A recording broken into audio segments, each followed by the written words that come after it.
This ain't your typical story. It's bigger. It's about a carpenter's son, a man named Jesus. Came to Earth with a job, a mission from his father. Save us. Yeah, us. From something dark, something coiled around the world. Now I've seen some nasty critters. But this thing, this great serpent? Pure evil. Scales like obsidian. Eyes like burning coals. It whispered bad ideas into good hearts, turned folks against each other. The world was a mess. But Jesus, he was different. He walked in with calloused hands and a heart full of love. He healed the sick, fed the hungry, looked at every person like they mattered. And they did. To him, they did. He talked about love, about forgiveness, about something better waiting for us. Didn't matter who you were, where you came from. He just wanted to help. That's the kind of guy he was. Jesus didn't travel with an entourage. No fancy chariots, no bodyguards. Just him and his disciples, regular guys, walking dusty roads, spreading the good word, teaching, healing, showing folks a better way. He wasn't afraid to get dirty. Washed feet, embraced the lepers, talked to the outcasts, the ones society ignored. He saw the good in everyone, and slowly, things started to change. People listened, they started to believe. Hope flickered in their eyes, a light pushing back against the darkness. The serpent didn't like that one bit. Nope, not one bit. See, the serpent, it thrived on misery, on fear. Jesus, he was sunlight. And where there's light, darkness can't exist. The stage was set, the final showdown was coming. The serpent, it knew what Jesus was capable of. So it did what any cowardly bully does. It tried to break him, tempted him in the desert, 40 days and nights of hunger, thirst, doubt, whispered promises of power, of an easy way out. But Jesus, he was strong. He knew his purpose, he wouldn't be swayed. He fought back with faith, with love, with the unshakable belief that good would triumph, and he won. Battered maybe, but not broken. That's when the serpent knew. This wasn't just another prophet. This was the real deal, and it was scared. The serpent was used to winning. But Jesus, he was different. This fight, it wasn't about swords and shields. It was about something much bigger. It was about the fate of humanity. And Jesus, he was willing to lay it all on the line.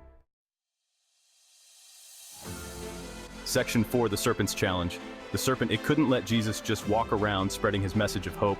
Nope, it had to make a stand. So, it confronted him, right there, out in the open. A battle for the ages, good versus evil, light versus darkness. The serpent, it was massive. Coiled up, it blotted out the sun. Its voice, like rocks grinding together, echoed across the land. It spewed venom, tried to poison the hearts and minds of the people. But Jesus, he stood firm. He didn't fight with hate, he fought with love. Every word he spoke was a shield against the serpent's lies. Every act of kindness, every person he healed, weakened the serpent's grip. It was a battle for the ages. The earth trembled. The sky crackled with energy. But through it all, Jesus, he never wavered. He knew his purpose. He knew what he had to do.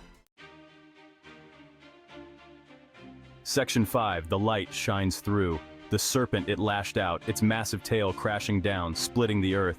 Fire and brimstone rained from the sky. It seemed like the end of the world.